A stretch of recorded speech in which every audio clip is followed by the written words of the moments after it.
Hong Kongers are used to queuing for restaurants, conventions, but not for an election, especially not on a Sunday morning and even before the polling stations open.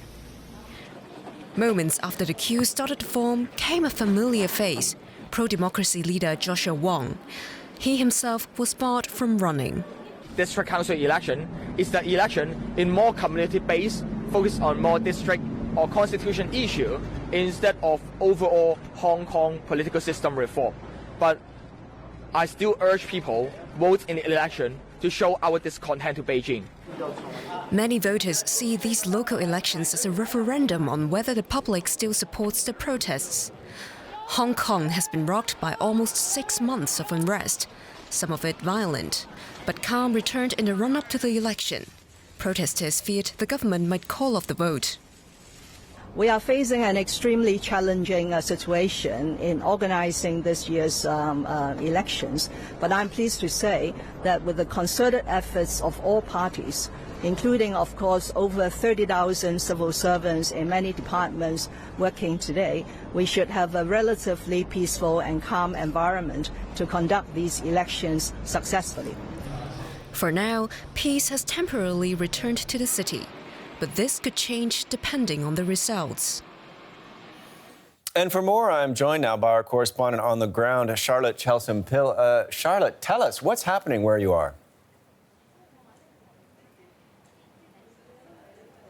Nick, district council elections like this one rarely attract a huge amount of fanfare here in Hong Kong or internationally, of course, as well. But this year has been very different. Record numbers of people have registered to take part in the vote. We've been standing at this polling station most of the day today. For the majority of the day, there have been huge crowds lining up to cast their ballots in these district council elections. People we've spoken to tell us that they think it's their duty as Hong Kong citizens to have their say, to cast their ballots here. Now, all eyes, of course, are on this vote because it's being considered a litmus test, a referendum, if you like, on the authorities here and the pro-democracy movement, which is now in its sixth month. People here say that they want to send a message either for or against those protests through the ballot box here, now, today, via these district council elections.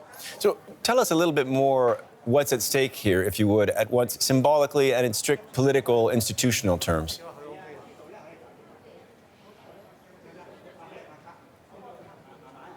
Well, this is the first time since the unrest here began in June that people have had the opportunity to go to the ballot box to vote in an election and to send a message to authorities or to the pro-democracy movement, whether they are for or against the unrest that has taken over Hong Kong in recent months. So it will, of course, have a very symbolic meaning, this election that's taking place here today. The pro-establishment parties have long dominated the district council elections. They are going to be on the defensive. They want to make sure that they hang on to their support. Any sign that it's slipping away to pro-democracy candidates will be taken as a slight against the authorities here.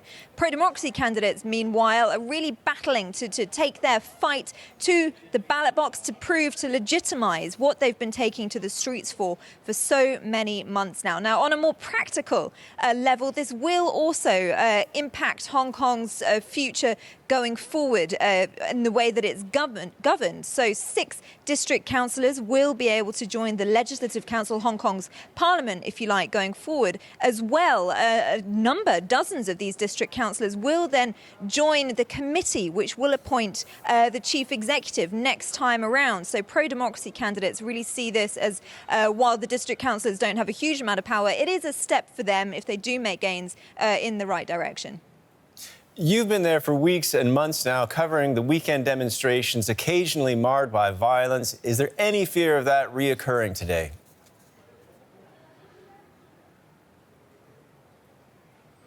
Yeah, the weeks leading up to this election were some of the most violent that we've seen in this whole over 5 months pro-democracy movement. Now, the days ahead of it was quite quiet. There wasn't an easy calm here in Hong Kong. We were seeing and hearing from pro-democracy activists that they wanted to keep the peace here. They didn't want to give the authorities a reason to cancel or suspend these elections, so they have been calm. We've seen on social media groups that they've been urging pro-democracy activists not to come to these polls wearing black or chanting pro-democracy slogans, anything that could stop them casting their ballots. So today has remained very peaceful so far.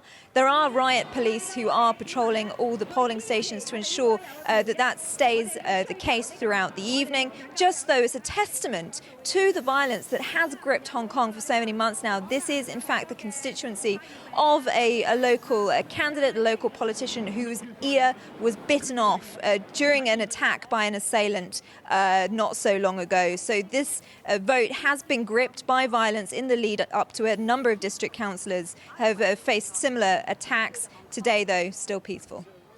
Thanks for that, DW Charlotte Chalson-Pill reporting from Hong Kong.